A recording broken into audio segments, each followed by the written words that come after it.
Bienvenidos a este cuarto y último, por ahora, de esta temporada, Diálogo COVID, desde aquí, desde el Colegio de Médicos y con el apoyo de la Fundación Unicaja. Hoy nos acompaña en este diálogo, en este conversatorio que vamos a hacer a continuación, el doctor José Antonio Trujillo, que es miembro de este colegio oficial e ilustre de médicos de Málaga.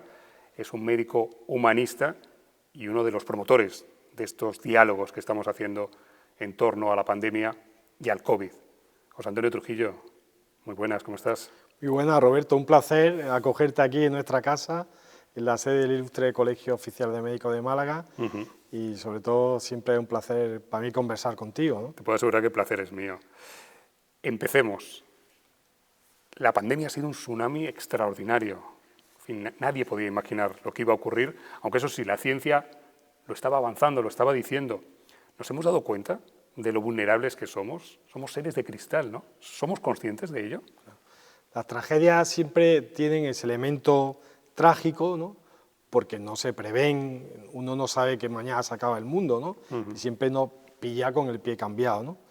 Pero indudablemente, como tú bien dices, estaba habiendo indicios, y sabemos por la experiencia de otras pandemias que hemos vivido la humanidad, que los virus que tienen que ver con la gripe, con los virus relacionados con los respiratorios, siempre a lo largo de los siglos no han dado muchos problemas, ¿no? Y se estaba previendo un poco que ocurría esto. ¿Qué pasa? Que en nuestras sociedades occidentales, donde nuestro relato que escribimos es un relato de triunfo, de que todo va perfecto, que todo va bien, confiábamos en nuestras propias fuerzas, en lo robusto de nuestro sistema sanitario. Las primeras declaraciones de los responsables políticos eran: no nos preocupemos, no va a pasar nada, nosotros tenemos una red de hospitales, de centros de salud maravillosos, nuestros médicos, nuestras enfermeras son tan fuertes, tan sólidos que no va a ocurrir nada. Y el hombre y la humanidad, con estas pandemias, recuerda lo vulnerables que somos.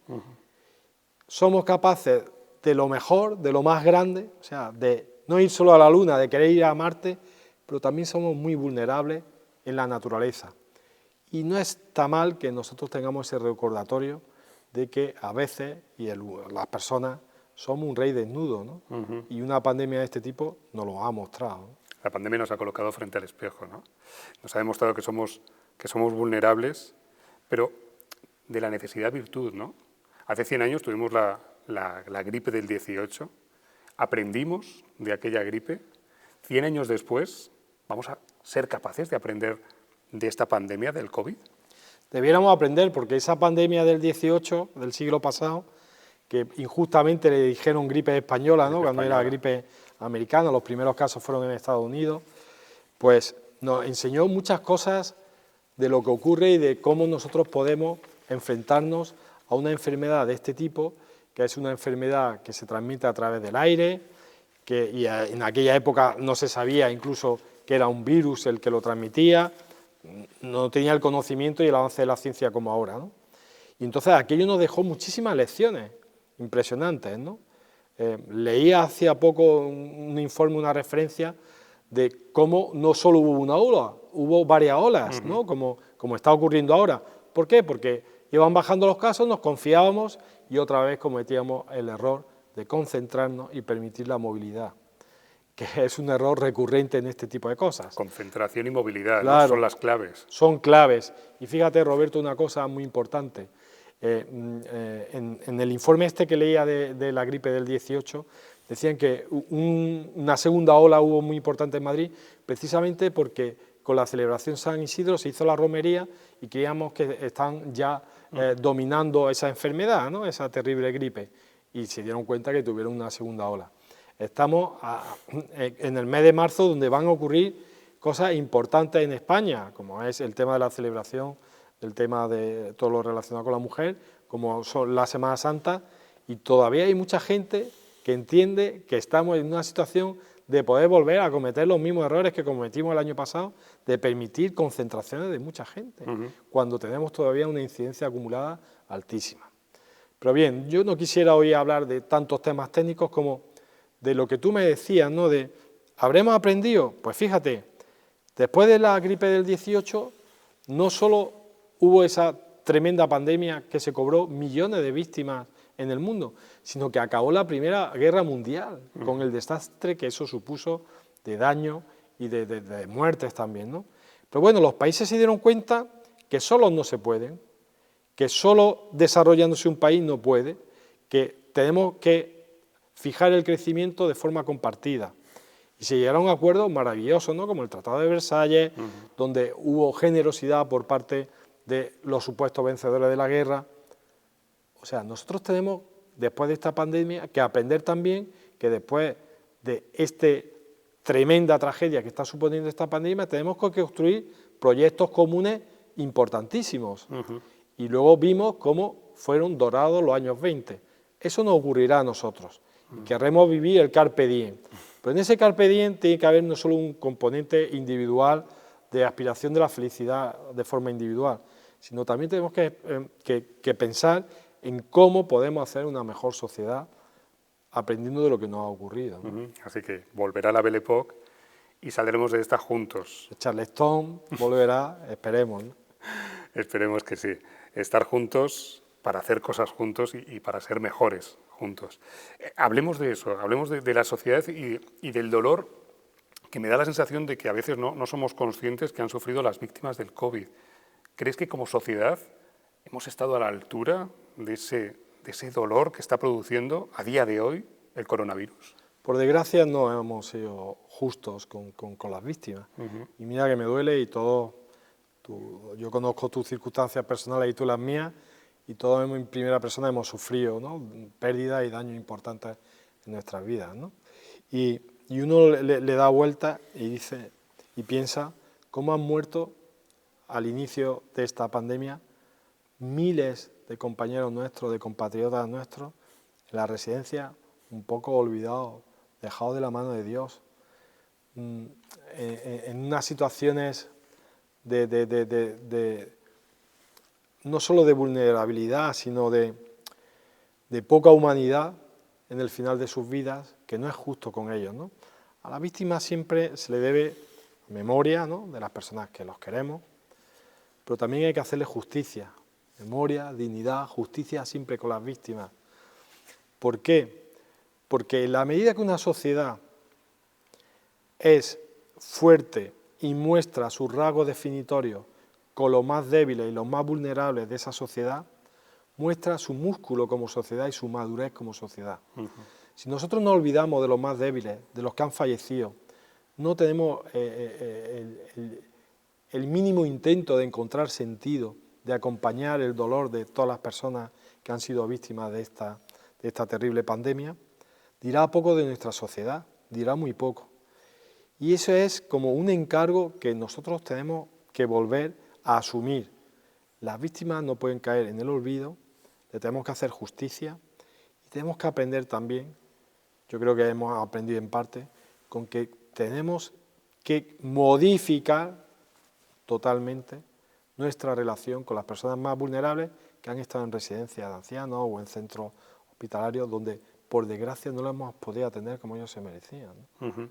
Yo muchas veces me pregunto cómo hubiera sido esta pandemia si en vez de afectar a los más mayores, hubiese afectado, por ejemplo, a los niños. Si no hubiese tenido nada que ver. Quizás hubiésemos estado encerrados en casa durante meses, ¿no? Por ese miedo y saber que en vez de mayores podrían haber fallecido todas las menores. personas mayores que han fallecido, ¿no?, entre ellos nuestros padres, ¿no? Tú fíjate que son de una generación donde la vida ha sido muy dura con ellos, donde la ha golpeado de forma muy dura y donde han construido este país con sus luces y sus sombras. Y nosotros no hemos sido capaces de haberle dado el acompañamiento que ellos merecían, ¿no? Si hubiese sido niños, yo te digo a ti que hubiese sido totalmente diferente la presión que hubiese habido sobre las víctimas. Yo también quiero decir una cosa importante. Cuando veíamos las imágenes de que el ejército se ocupaba de las víctimas que estaban en el Palacio de Hielo, ¿no?, en Madrid, en la sociedad española todos teníamos la conciencia de que se estaba tratando con dignidad a esas personas ya fallecidas, porque entendemos cuál es el compromiso del ejército y cómo ellos siempre se vuelcan con sus víctimas. Lo vemos en todas sus ceremonias, ¿no? Uno tenía la certeza de que habían sido tratados con la mayor dignidad. Y de hecho luego se comprobó, aunque no había imágenes, eso se comprobó. Eso mismo que ha ocurrido con el ejército, por desgracia no lo podemos decir en otros ámbitos. La sociedad no ha tenido la confianza suficiente en nosotros porque nosotros nos la hemos dado cuando las víctimas han sido en residencias, en centros de día, en centros de mayores. ¿Por qué? Porque no le hemos dado ese trato. Es verdad que se han hecho esfuerzos ímprobos de la gente que estaba en primera línea, ¿no? Y uno quiere quedarse con la idea de que no ha muerto nadie solo, ¿no? Pero por desgracia esa no ha sido la realidad. Y eso nos tiene que hacer reflexionar como sociedad, ¿no? Te he presentado como médico humanista, conozco tu carrera como profesional y también como divulgador en los medios de comunicación, en la tele, la radio, la prensa.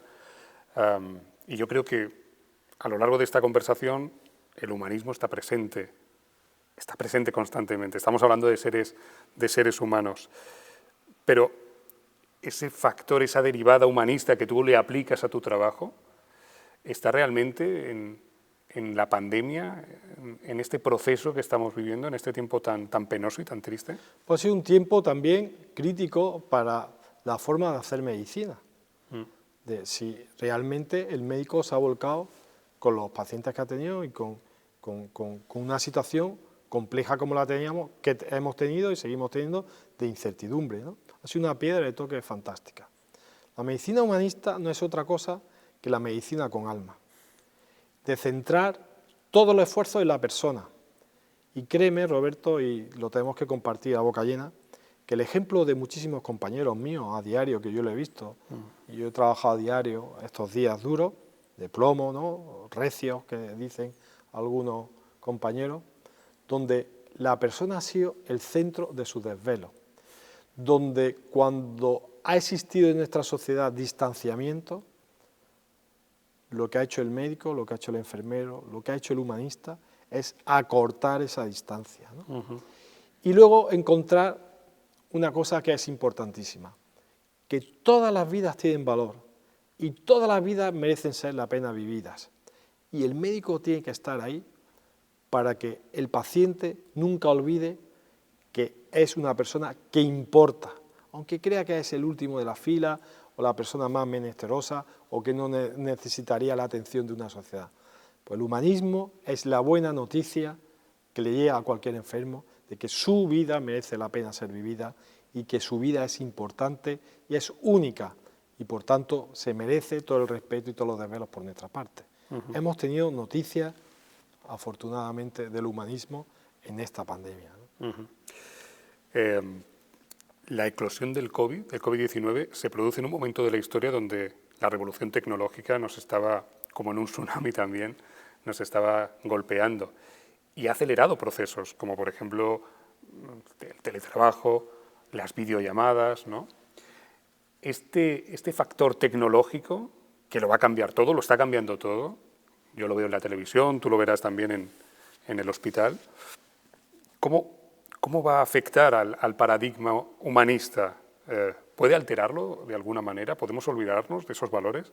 De hecho, lo ha alterado, ¿no? La tecnología, si no está al servicio del hombre, indudablemente a acercar a las personas para que puedan crecer juntas, nos estamos equivocando con la tecnología, ¿no? Hemos tenido dos tipos de tecnología, ¿no? La tecnología que ha facilitado esas tareas que han sido claves, ¿no?, de poder trabajar en la distancia, de poder hacer encargos, profesiones que antes era inviable seguir para mantener un país de forma que no estuviera presencialmente. Todo eso se ha modificado y afortunadamente la medicina se ha valido de la potencialidad y de la realidad de esas tecnologías que lo han aumentado. Pero luego tenemos otro tipo de tecnologías que es sobre las que tenemos que reflexionar y esas sí son la gran o una de las amenazas grandes para el humanismo, que son todo el tema relacionado con el yo digital que estamos desarrollando cada uno, en las redes sociales, en los entornos web, incluso en los formatos que hacemos de comunicación a la hora de divulgar cosas. Estamos cometiendo, creo yo, que un grave error, y tú sabes que yo he sido una persona que he defendido mucho las redes sociales, pero cada vez soy más escéptico con ellas en el siguiente sentido. La imagen que proyectamos de super yo en las redes sociales, en nuestro yo digital, es una imagen que no hace justicia a nuestra realidad.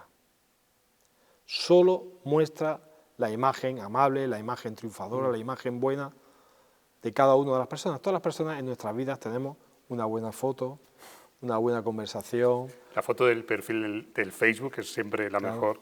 Un buen detalle. Enfrentada a la del DNI, por ejemplo. Claro.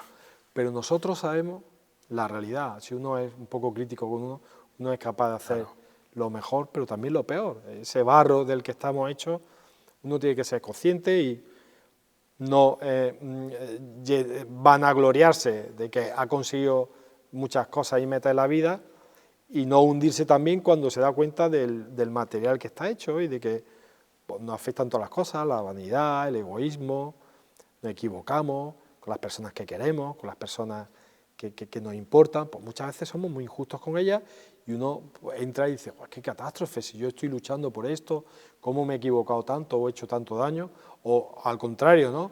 Si yo soy una persona normalita, cómo la gente cree que yo soy un super yo, ¿no? Pues cuidado con eso. Eso sí es una amenaza para el humanismo. Que haya un decalaje, que haya una falla, que no tenga nada que ver el yo digital con la realidad de tu propia persona. Y eso estamos obligados y tenemos que obligar a las empresas de las redes sociales a que eso cada vez sea como acortar esa distancia que están haciendo. A las redes sociales les interesa eso, porque nadie quiere penas ni tu versión mala, ¿no? Pero cuando no tenemos la versión normal, real de nuestra vida, estamos desnaturalizando nuestra vida y desnaturalizamos también la de los demás. Y generamos a veces falsas expectativas y frustración en los demás y también en nosotros, ¿no? Al final la tecnología es un ente neutro, ¿no? Es lo que hagamos con ella, ¿no? Claro, para mí la pregunta fundamental ahora mismo sería ¿qué queremos hacer con esa tecnología? ¿Queremos una tecnología basada en una ética o queremos una tecnología, digamos, sin límites morales? Claro, las empresas tecnológicas nos han dicho, no, nosotros somos neutras, ¿no? Pero hemos comprobado que no, que eso es mentira. Eso no hay quien se lo trague. Claro. Las empresas tecnológicas no son neutras.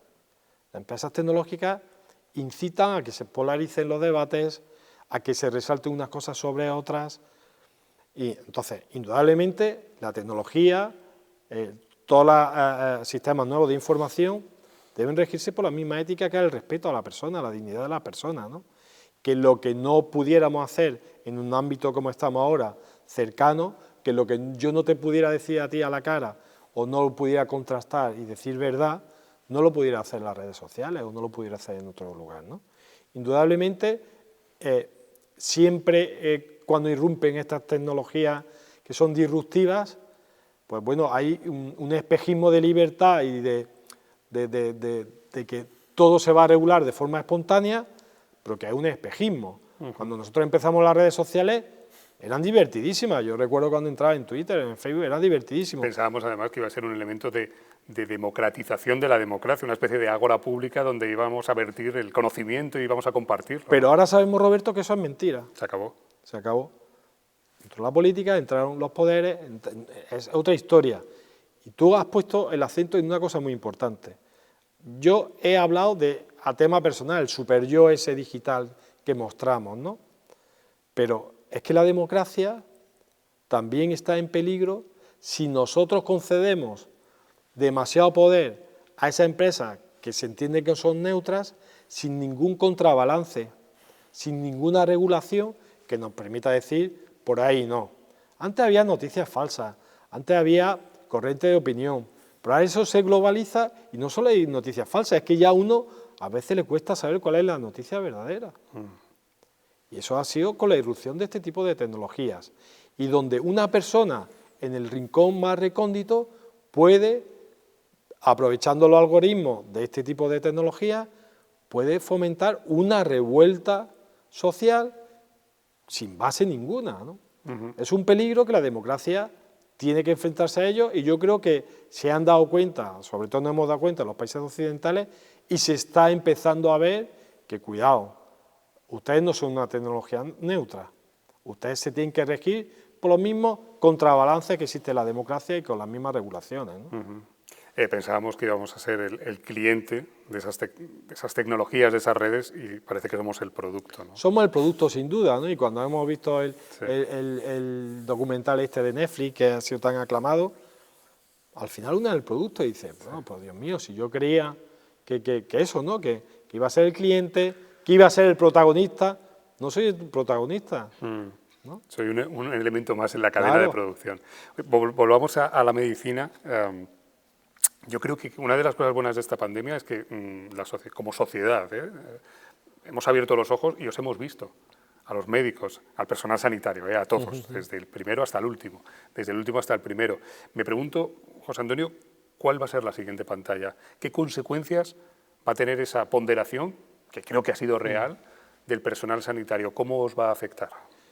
Nos debiera afectar, porque la sociedad se ha dado cuenta que el esfuerzo, que la generosidad en el esfuerzo, que el pensar en los demás, muchas veces anteponiendo su interés a los propios, eso tiene que tener una recompensa en la sociedad. Pero no estoy hablando de una recompensa económica, que también la tendrá que tener, sino una recompensa a la hora del protagonismo social, ¿no? Claro. Los médicos, por desgracia, hemos estado, por cómo están los sistemas sanitarios organizados y eso, un poco como de forma pasiva, ¿no?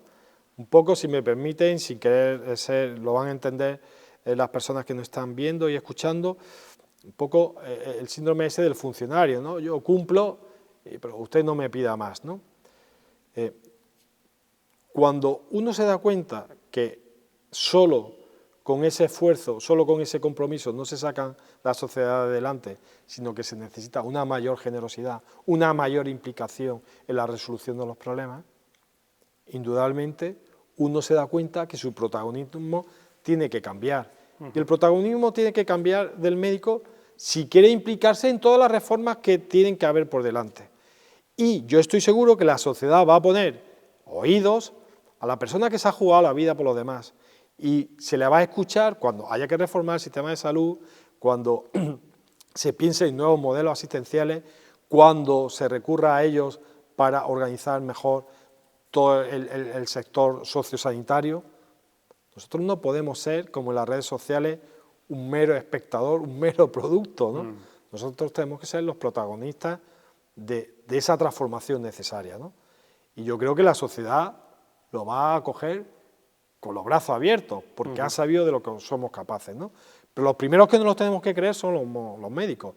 Y siempre el camino del compromiso, de querer cambiar las cosas para mejor, para no solo mirar tu trayecto vital, sino de los que están por venir, eso siempre es un camino angosto, es un camino difícil, no es un camino en línea recta, feliz, es un camino con muchas curvas, con muchas derivadas, y todo eso todo el mundo no está dispuesto, pero tenemos la gran oportunidad de nuestras vidas, de nuevo, se nos ha brindado, ¿no? ¿Ha existido un liderazgo de la medicina humanista durante este tiempo? Sin duda ha habido líderes que yo te lo digo porque lo vivo a diario en el hospital, ¿no? El líder humanista, en primer lugar, siempre ha situado el interés de la persona en el centro, ¿no? No era el interés del hospital, no era el interés del sistema sanitario, no era el interés del gobierno, era el interés de mirar por esa persona, que su vida tiene plenamente sentido. Segundo, ha gestionado la incertidumbre. Gestionar la certeza es sencillo, gestionar lo que va a saber que uno va a ocurrir, pero gestionar la incertidumbre cuando nosotros nos vestimos a diario, íbamos al hospital y no teníamos ni idea de lo que nos podía ocurrir a nosotros, a nuestra familia, a los pacientes, pues el gestionar eso de forma equilibrada emocionalmente no es sencillo. Y ahí ha habido líderes que han sabido gestionarlo y siguen gestionándolo, la incertidumbre. Luego han dado un ejemplo buenísimo de generosidad en el esfuerzo. La gente no se quejaba. Igual que en otros sitios continuamente la gente se estaba quejando, y había ambientes viciados, laborales, ¿no? Yo he escuchado a poca gente quejarse, al contrario, está situado en... Luego una cosa muy importante, uno se da cuenta que no es nadie sin los demás, ¿no? O sea, estos son liderazgos compartidos, el trabajo siempre es un trabajo coral, aquí no hay un superhéroe.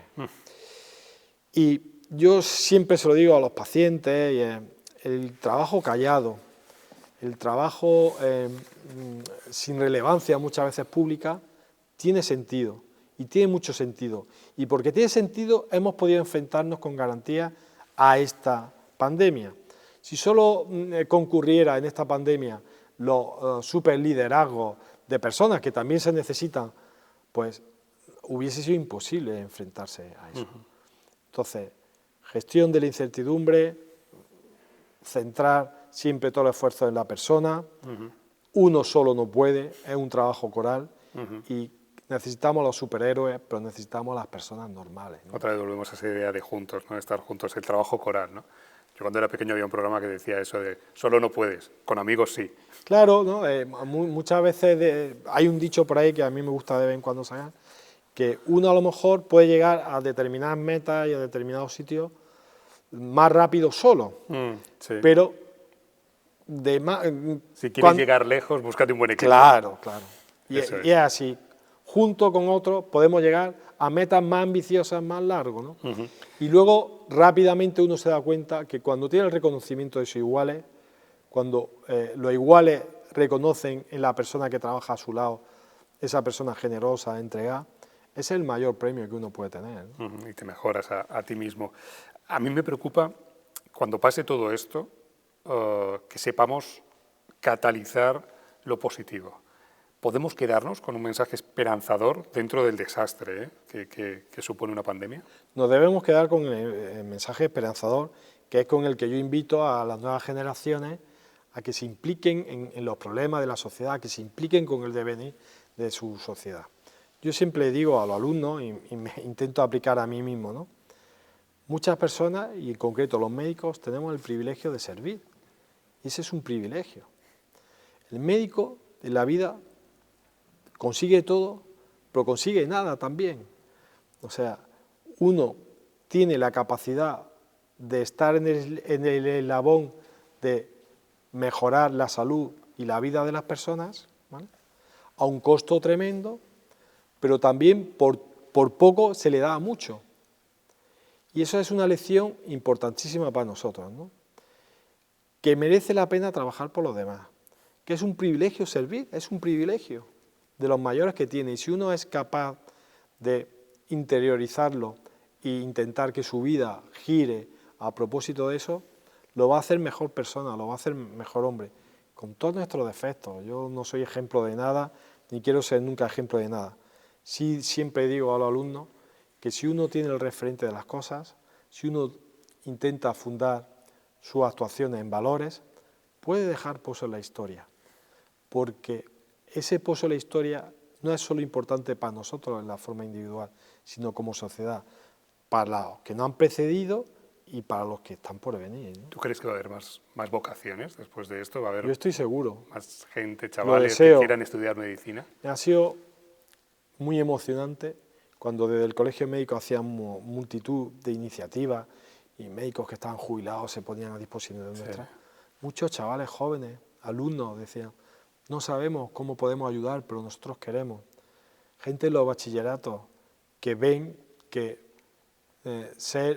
dedicarse a la tecnología, a la comunicación, todo eso es bonito, ¿no? A ser youtuber, todo eso tiene, a ver, como un atractivo muy fuerte, ¿no?